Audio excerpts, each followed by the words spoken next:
Hello, what's your name? What are your names? Hi, I'm Star Hernandez. Hi, Ms. Hernandez. I'm Cynthia Almada. He is the mother. Hi, I'm Sonia Gomez. Hi, Ms. Gomez. All right, ladies, take it away. Okay, so the first question is, what does it mean to be Mexican American in the Rio Grande Valley? So, I don't know. I think it means Mexican American in the Rio Grande Valley is that we have a little bit of disadvantage. Okay. I think it's like where you're at, right? Like you have you're Mexican and you're American. And I think mostly like in the Rio Grande Valley, people probably would think you'd be more Mexican than American. But going to like the next question, I think I would probably identify more American only because like the Spanish was not spoken in my house. I only learned very little Spanish being at my grandma's house, right? But and it was just like to get by, agua, pan. But I don't know, it's hard because sometimes like in that aspect, I think I identify more with American just because I'm not that fluent in Spanish, but I do love everything about like the Mexican culture, all of it, the food, the music, so it's hard to say which one I identify more with, but anyway, I think Mexican American in the Rio Grande Valleys, you have a little bit of both. You're Mexican ancestry, right? And you've been Americanized because I was born here, right? And my actual parents only spoke English. See, like that one I get. I meant as a disadvantage because they think, oh, you're Mexican, you know this, or you're supposed to speak the proper Spanish, and then if you don't speak the proper Spanish, they look down at you like, what's wrong with you? You're not really Mexican. Oh, you don't like tamales, okay, you're not Mexican. Like, okay, I just don't prefer those things. I identified like what you had said, American, because Spanish, it was spoken around at my house, my parents, my grandparents, and I understand it, but I'm not fluent like what you had said. And so you're right. Like I think a lot of people automatically expect you to speak even our own people, right? Oh, like you don't speak Spanish. Yeah. Or you don't like this. You don't listen to the Tejano music. I get that what you're saying. So I guess that's I don't know. That's part of like being in the Rio Grande Valley. Then that's part of it. Like you may identify yourself as more American, and then there's going to be a group of people who think, why aren't you more Mexican? Or like at the outlets when you go shopping, the ones that come on the weekends, the flesas or whatever you want to call them, because they have money over there, they look down at you like, well, because you don't know. For me, what does it mean to be Mexican? I don't know. I see it as an advantage. I see it as I'm Mexican and I'm an American. I see it as a blessing from both cultures. I don't see it as sure. I mean, you're gonna have people that think, well, you don't talk right Spanish, but I mean, I don't know. I just feel like you're gonna have that all the time. People criticizing you about something, so I guess I don't pay attention to it a lot. I know what I'm like. My Spanish isn't great, but I still identify as. I can't say I feel more American or I feel more Mexican because growing up, my parents just spoke Spanish. So I don't feel like I'm more than one than the other. I feel like I'm equally Mexican and I'm American. I treasure both where I grew up and how I grew up and the cultures that we have and then like everything that we learned here in America. So I don't feel like I'm more than the other, to be honest with you. And I feel like here in the Valley over the years, because like even growing up, when I was growing up, I felt like this sort of shame. I felt too Mexican because the next question is, have you ever felt that you were not Mexican enough? No, I felt like I was too Mexican, that I was embarrassed. Like I was embarrassed that my parents only spoke Spanish. But then now there's like this so much pride of RGV 956, like all that stuff that I think it's just beautiful that now other places like in Texas and out in the country, like they know about the valley. They know that we're here and we're making a difference, especially like midterm elections. Like if you all saw, a lot of the Rio Grande Valley leans Democratic, and just how that embraces and brings knowledge to our culture. So on that question that you asked, have you ever felt that you were not Mexican enough? No. Have you ever felt that you were not American enough? No. When I was little, I felt I was like, oh my gosh, I'm too, I felt too, like I was embarrassed, but I feel like that culture has changed now. So that's my answer. I think it has changed a little bit, Right. But going back to when you said about like here you don't, I think part of it here is because it's here. Like when you leave the valley, then you are gonna experience more of, you don't know Spanish, True. you don't know, because We're in a bubble. I We're think in a bubble. once you leave the valley, you will experience more of that. criticism. Yeah. Should we move on to the next question? Do you believe in intergenerational trauma? Definitely. That's a yes. I agree with that too. Have you been affected in any way? And do you think the RGB has been affected by it? Yes, yes, and yes. I think everyone in their own way has Yeah, been. I agree. I think everybody in their own way, in their own family, and in their own, struggles have intergenerational trauma, and I think everybody has dealt with it in their own way. Like some people are able to overcome those obstacles and challenges, and some it's more of a struggle. So I think it just depends. I don't know. What do you guys think? I think too, I think going back to the top part, right? Like the culture, like that's what has led to some of that intergenerational trauma, right? Like some of the expectations of, because we're all women, right? I just speaking for that. Like as women, right? There are certain expectations from the Mexican culture, and I think, like we were saying earlier, we are evolving, but I think before, even like my generation and definitely before me, like those women, like there was a lot of suffering just from Oppression. the expectations of the culture, because a lot of, like definitely my mom's family, like her parents came from Mexico.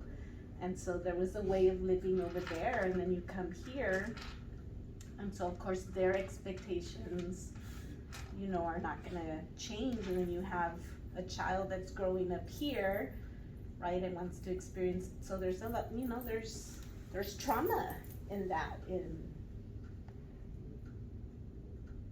living up to those expectations, but now you're in another country, and you're becoming educated, and so yeah, definitely. And then I think it carries over to, like all trauma does. It does, all trauma. I even read, I wish I could remember the book. I think it was The Teenage Brain, or one of those books that I'm reading, talked about how in the womb, like the mother transfers some of that trauma to the baby. So even like when you're born, like you're already born, exposed to whatever your mother experienced. So yeah, so what I'm trying to say is, like, the next generation, brings that with them, and unless the cycle is broken, right? Because I think you talked about that too right now, right? The cycle, like, it just continues, and sometimes families can't get out of those, Like that cycle. yeah. So definitely in those, yes, and yes. Go ahead, Miss Go ahead, Cindy. What do you think? I mean, yeah, it's the expectations, because you're a female, you're supposed to do this. Like with me, like single mom, 2 kids, going to college, working, and then I never expected my mom, well, you spend more time going to school, you're never here for the kids, they're your kids. Like, if I were, like, she threw that guilt on me. So that's why I was like 1 semester away from graduating. And then I told my dad, like, I think I'm just gonna drop out. Like I was so close that last semester. I was like maybe a month away from graduating. And then when she told me that, like I still hear it in my head. So I was almost gonna drop out because she told me that. You're supposed to be at home with your kids, taking care of them instead of getting your education. So that got to me. Yeah, and I think with my mom, like my mom, and probably your mom too, right? She didn't go to college. No. So my mom did a little bit of college though. And so for my mom, right, I went to school and then towards the end of the school, I was a single mom too. But my mom was like, go, like you need to go finish. And you know, she like took the baby and I'll take him here, drop him off here. For her, it was more like get the education. Don't worry, like I've got Jose, he's good. And I'm not saying that your mom, that you know, that's not what I'm saying. I think for my mom, like I'm the baby, so she was older. She's already experienced marriage and how difficult all of that can be, right? So I think for her, it was like get your education, and then you'll have time to take care of the baby. But that's what I'm talking about, like the culture. And if your parents were older too than my parents, like they're still very, like you're supposed to stay home. You know, you stay home, you take care of the babies and take care of your kids, the house, the husband, And that's what I got from my mom, expecting, like as a female, I expected her to give me that motivation, that push. It was my dad. My dad was my rock. It's like, don't listen to your mother, you go do it. It's gonna benefit them at the end. Just don't listen to her, get her out of your head. So, breaking the cycle, for my daughter, my son-in-law wants her at home, be at home wife, don't work, don't get your education. So now that she's moved back in with me, I mean, they're still together, weekends he comes down, whatever. No, I'm here, I'm pushing her, like, you're gonna get your education, I don't care. And so, because you value. Yeah. You see the value in it, yes.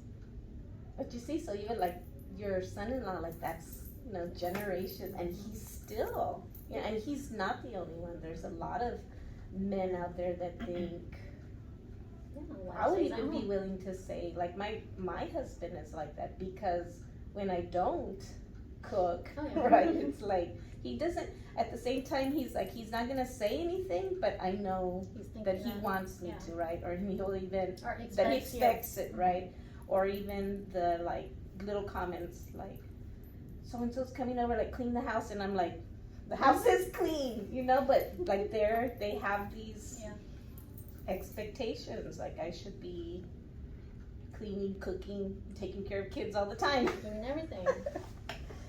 So, yeah, and that in turn is not their fault either. Like, that's what they grew up with. They grew up with a mom that did those things, right? And they grew up with a dad that was catered to like that, and so it's what they know, and it's what we know, right? So win the lotto, marry rich. Win the lotto, marry. Very, very rich, win the lotto. But yeah. So then I see my daughter, but of course it's, you know, when you're young, because I probably said it too when I was her age. I'm never gonna get married, you know, I'm gonna have somebody clean my house and right? And she's very like that right now. Like, it bothers her if I do anything for her dad, or like it bothers her. So, you know, like she's saying, like when it's her turn, right? Like I'm not gonna do this. Like, he can get up on his own, Mom, and get his water, he can do that. But I used to say that too. So it's interesting to see. But that's what she sees. She does see me for the most part. So it's very likely that when it's her turn, she's gonna actually do the same thing, because That's what she knows. yeah, that's what she knows, and that's what she saw her mom do, and it's very possible that the boy she's with is gonna expect that. I think I was raised a whole lot differently. My mom was like that, but because I feel like she didn't have an education. She grew up raising 5 kids, but she's very pro-woman. Like, if you have an education, why do you need a man? If you have an education, like, there's no reason why you should be doing this or doing that, or so. I guess part of my thinking is very, I don't know, I just feel like I have my son, right? And I feel like I raised him like that. Like, you're gonna wash the dishes, you're gonna do this, and you're gonna do that, and you're gonna, you know, do all these things, because I grew up like that. I grew up where, no porque es hombre. Él no hace, you know what I mean? And I have 3 sisters and my brother. So of course he was the king of the castle. But it was always, can I go out with my friends? No. And how come he's going out? Porque es hombre. So I kind of made sure that that's non-existent in my house. Or I try. I guess I should say I try. And when I think of like me and the relationships that I've had in my life, I was quick to call it out. Like, no, like I'm not here. Like I'm not a maid. I'm not here to cook and clean. So I feel like, and my mom telling me like, you don't need to be doing that. You have an education. You make your own money. You have your own house. So I think that that's kind of also been at the back of my head. But yeah, that's my take on that.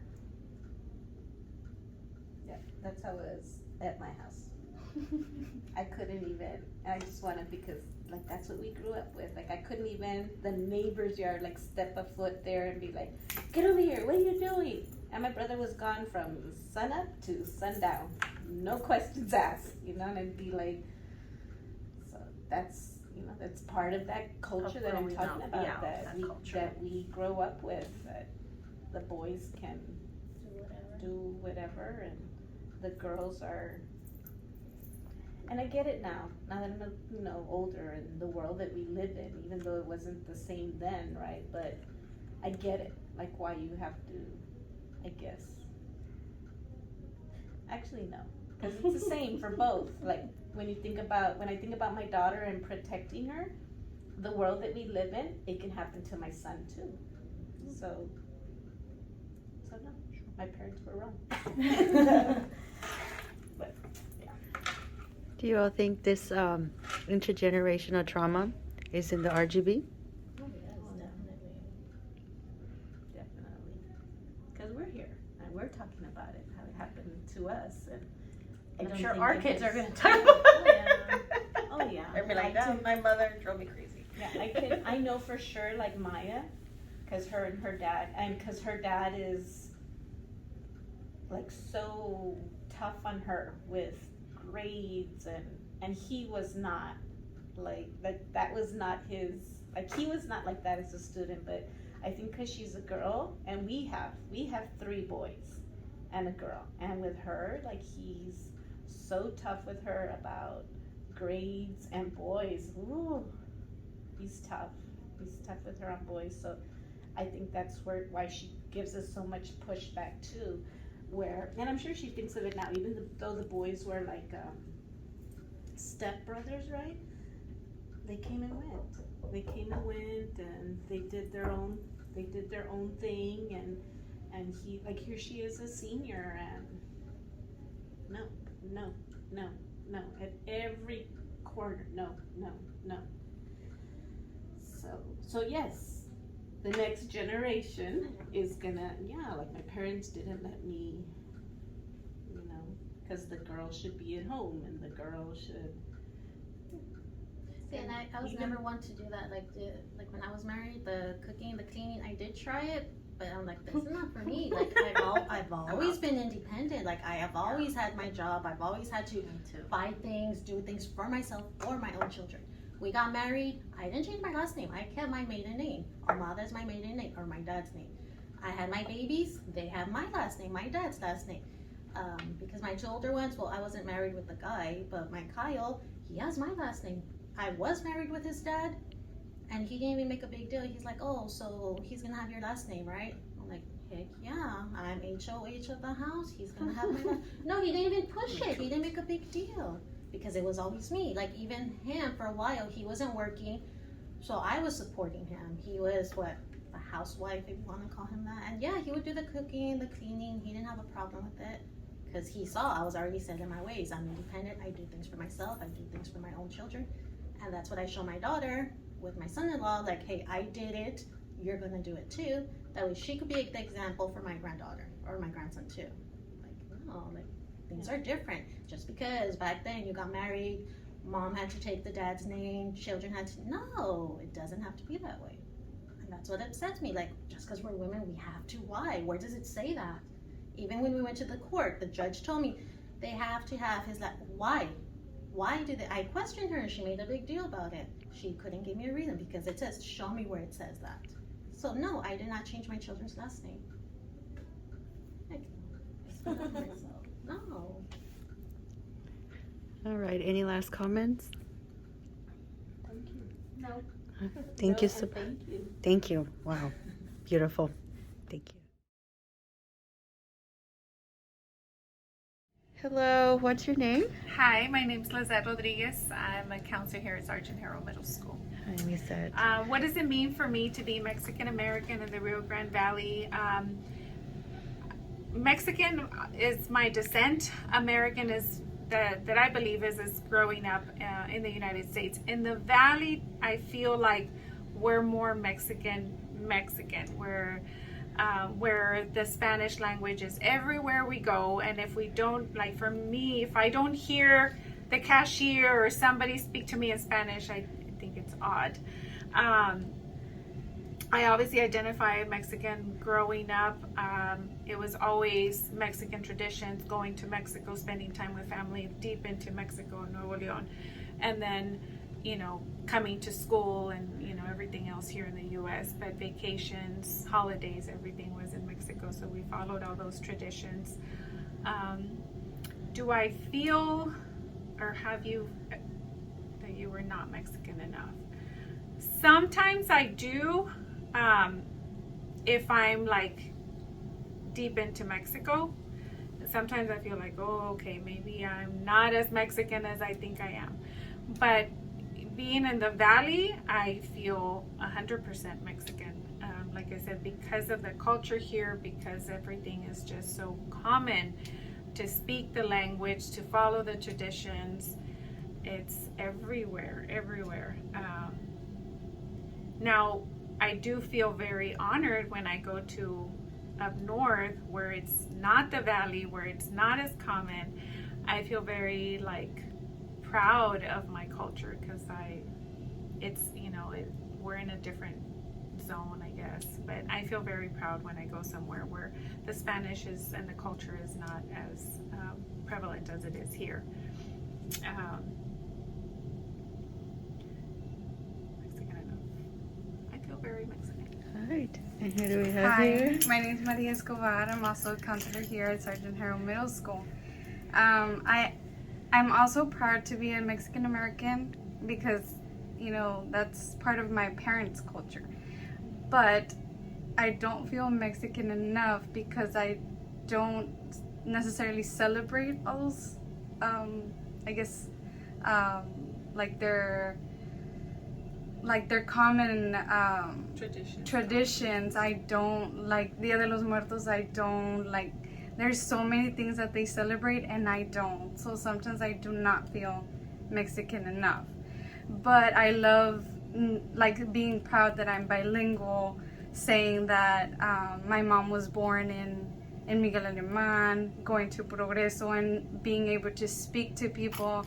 I'm proud to say that I'm a Mexican, and just knowing like how we got here and how everything settled and how like it feels like we're a part of like two countries at the same time. But yeah, that's the reason why I don't feel enough, but I love it. I love, you know, being a part of it. I just wish I was more involved.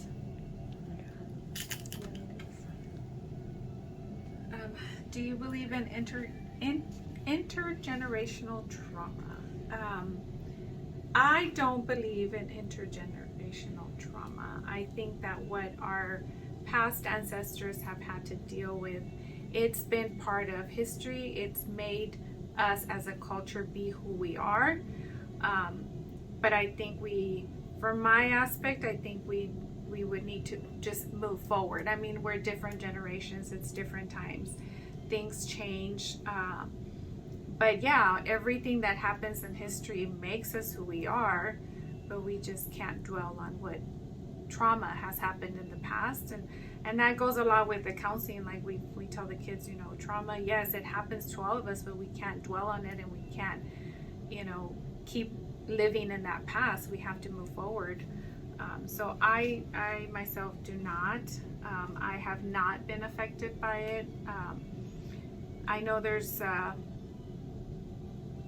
you know, with everything going on in the border and so forth, and there's a lot of discussions when it comes to that. My husband's a Border Patrol agent, so I hear a lot, but I just, for my belief is what happened in the past has made us, yes, but you know, things change and we have to move forward. And that to me is in any generation, any culture. I feel the same, but I'm gonna add a little bit of the part question number one.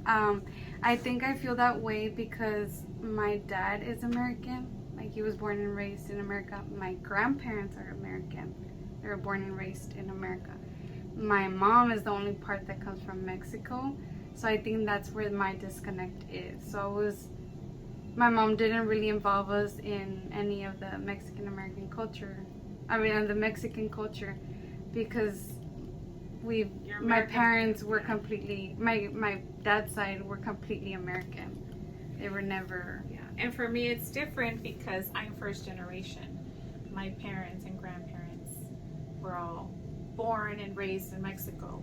So yeah, I can see where there's difference, but I can see where my kids are starting to disconnect. So I try to bring in the traditions at my home and try to keep the Spanish language, but it's so hard to, it's that struggle. Like, the kids understand it and they know some of it, but it's like they're not cool if they don't speak English, if they start to speak Spanish. So it's a battle. It's a battle, and it's just always telling them the importance of the two languages and so forth. So I'm hopeful as they get older, you know, it'll be there, but I'm sure some traditions will die along the way, unfortunately.